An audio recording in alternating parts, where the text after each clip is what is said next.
Exercise 7.1 question number first. Question number first. Find the coordinate of focus, equation of directrix, length of latus rectum and coordinate of endpoints of latus rectum of the parabola number first. There is a solution पहा.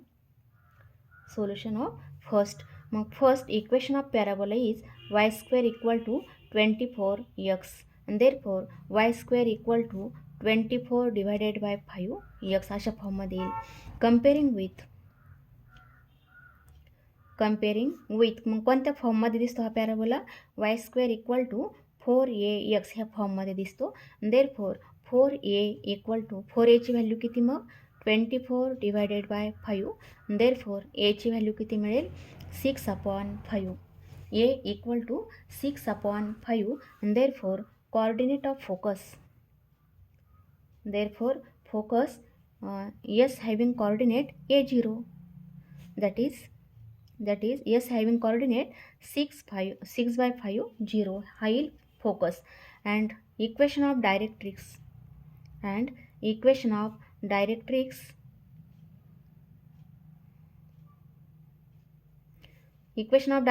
is x plus a equal to 0 that is x plus 6/5 equal to 0.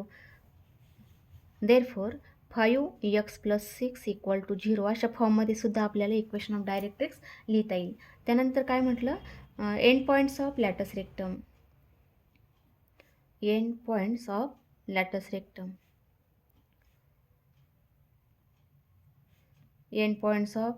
Rectum. तर ते काय मिळतील L having coordinate a2a and L dash having coordinate a-2a हे असतात.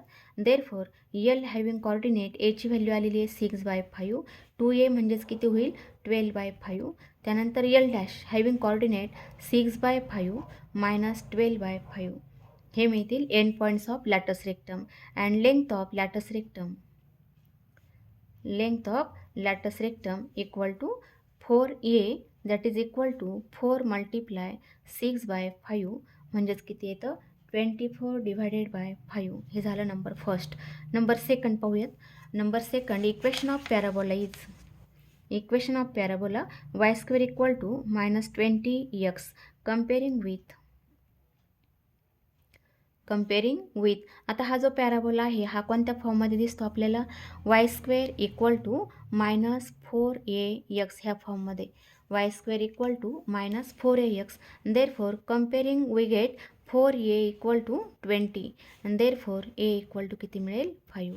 Therefore आता हा जो पॅराबोला आहे हा ओपन कुठे आहे सेकंड आणि थर्ड क्वाड्रंटमध्ये आहे. म्हणजे याचा फोकस कुठे आहे निगेटिव्ह एक्स ॲक्सिसवर. Therefore coordinate of focus s having coordinate -a0 that is s having coordinate -5 0 हा त्याचा focus. And equation of directrix is x minus a equal to 0 that is x minus a equal to 0 म्हणजेच x minus 5 equal to 0. त्यानंतर length of end points of latus rectum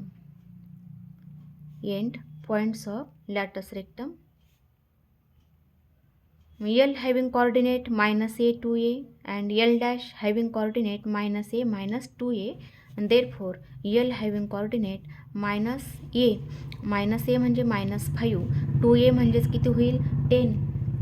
त्यानंतर 2a -5 10 आणि L डॅशचे coordinate -5 -10. त्यानंतर length of latus rectum equal to किती होईल 4a that is equal to 20. 4 multiply 5 म्हणजेच 20 is the length of latus rectum. त्यानंतर number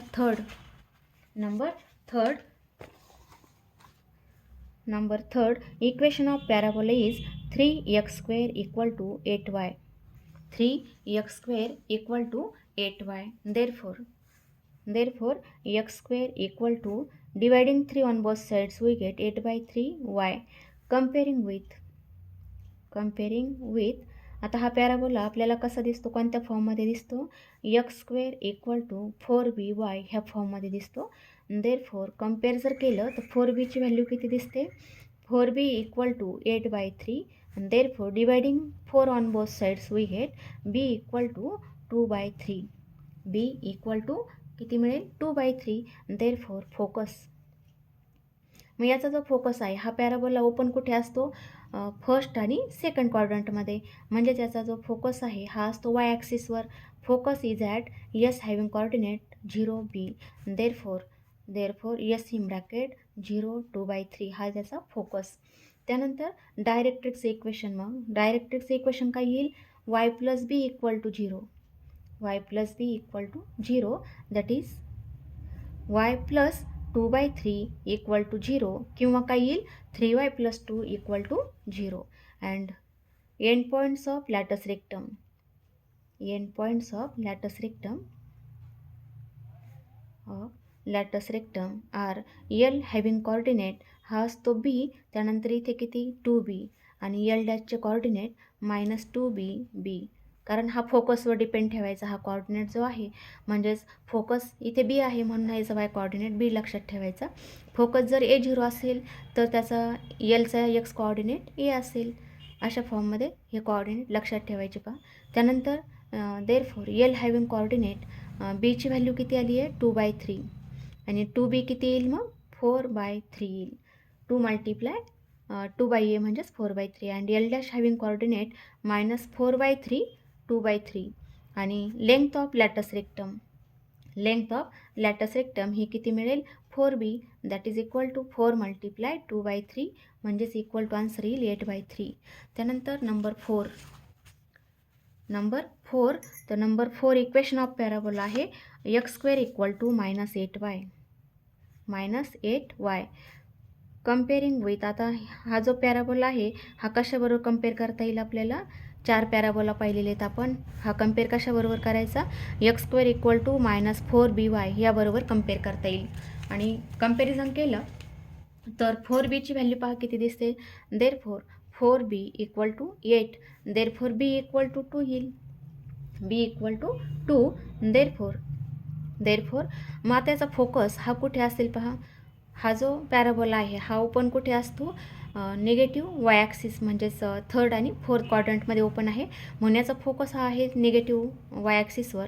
therefore S having coordinate 0 -b that is therefore S in bracket 0 -2 is the focus. And equation of directrix, मग डायरेक्ट्रिक्सचे equation पहा काय मिळेल. Equation of directrix is y - b equal to 0. Therefore y -2 equal to 0 is the equation of directrix.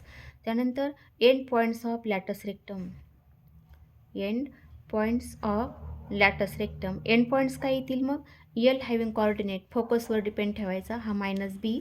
L डॅशमध्ये पण हा -b असेल y coordinate. मग पहिला किती 2b आणि इथे किती येईल -2b. Therefore L having coordinate -b म्हणजेच किती होईल -2 आणि इथे किती येईल 2 मल्टिप्लाय 2 म्हणजेच किती होईल 4 आणि एल डॅशचे coordinate -4 -2. And length of latus rectum, length of latus rectum ही किती मिळते इक्वल टू 2 मल्टिप्लाय 4b म्हणजेच किती होईल 2 मल्टिप्लाय किंवा 4 मल्टिप्लाय 2, 4 मल्टिप्लाय 2 इक्वल टू किती येईल 8 येईल. त्यानंतर number 5 equation of parabola is 3y² equal to -16x. 3y² equal to -16x. Therefore y² equal to -16/3x. Comparing with, आता हा जो पॅराबोला आहे हा कशाबरोबर कम्पेअर करता येईल आपल्याला, y² equal to -4ax अशाबरोबर compare करता येईल. कारण याचा ॲक्सिस कोणता आहे एक्स ॲक्सिस. एक्स ॲक्सिसवर असेल तर ए लक्षात ठेवा, वाय ॲक्सिस असेल तर त्याचा बी लक्षात ठेवायचा. आणि therefore 4a equal to 16/3. Therefore एची व्हॅल्यू किती येईल, दोन्ही साईडला 4ने डिवाईड केलं तर किती मिळेल 4/3. देअरफोर फोकस, मग याचा फोकस काय येतो, फोकस हा त्याचा निगेटिव्ह, याचा फोकस हा जो आहे निगेटिव्ह एक्स ॲक्सिसवर असेल. Focus is S in bracket -a0. Therefore S in bracket -4/3 0 is the focus. And directrix, equation of directrix मग याची डायरेक्ट्रिक्स असेल x minus a equal to 0, therefore x minus 4/3 equal to 0, किंवा 3ने multiply केलं तर 3x minus 4 equal to 0. त्यानंतर end points of latus rectum. End points of latus rectum. मग याचे end points of latus rectum काय येतात? एक आहे त्याचा आपल्याला जो माहिती आहे तो मायनस ए आहे, तर दुसरा काय येतो 2a. एल डॅशचे coordinate minus A minus 2a.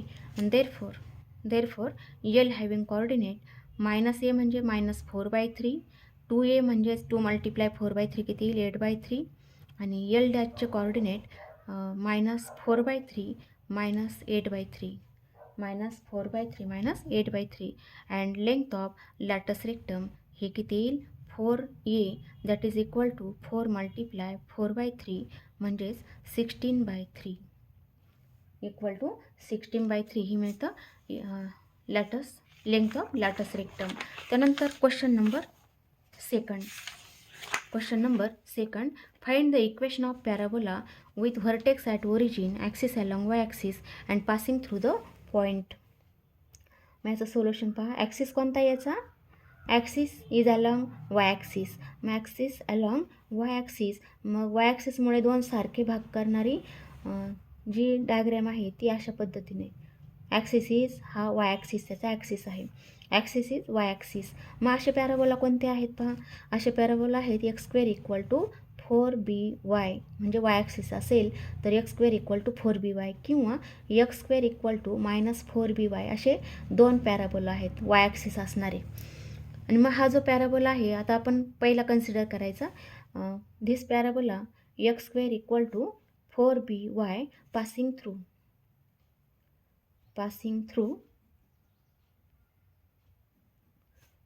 Through point दिलेला आहे -10 -5. हा पॉईंट म्हणजे समजा हा पॉईंट -10 -5 आहे. हा पॅराबोला कुठेतरी पॉईंट हा असतो. तर इथे काय म्हणता येईल, एकची व्हॅल्यू -10 टाकली आपण, -10 bracket square equal to 4b, वायची व्हॅल्यू आहे -5. देअरफॉर इथे किती येईल 100 equal to -20b. Therefore b equal to 100 divided by -20 म्हणजेच किती येईल -5. b इक्वल टू किती आलं -5 आलं. देअरफॉर इक्वेशन ऑफ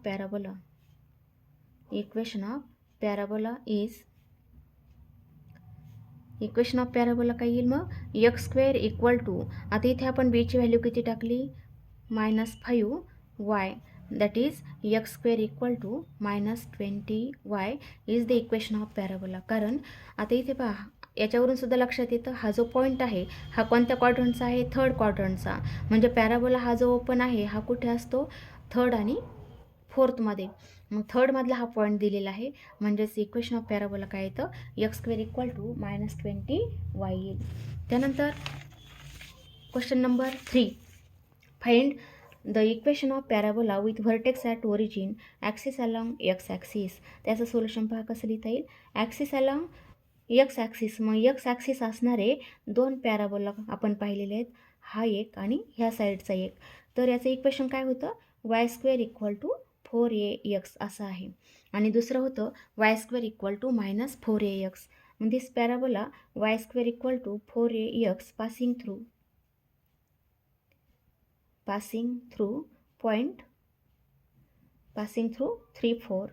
3-4 मधून जर पास होत असेल, साधारण इथे हा पॉईंट असेल, हा पॅराबोला जर ह्या पॉईंटमधून पास होत असेल तर एक्सची व्हॅल्यू 3 आणि वायची व्हॅल्यू 4, म्हणजे किती होईल 4 bracket square equal to 4a multiply 3. म्हणजेच इथे आपण वायची व्हॅल्यू 4 टाकली, एक्सची व्हॅल्यू 3 टाकली, किती होईल मग 16 इक्वल टू 12a. आणि therefore a equal to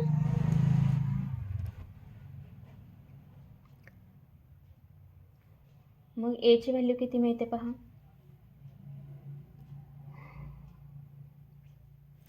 A equal to 16/12, म्हणजेच 4ने जर डिवाईड केलं तर किती येतं 4/3. A equal to 4/3. Therefore equation of parabola.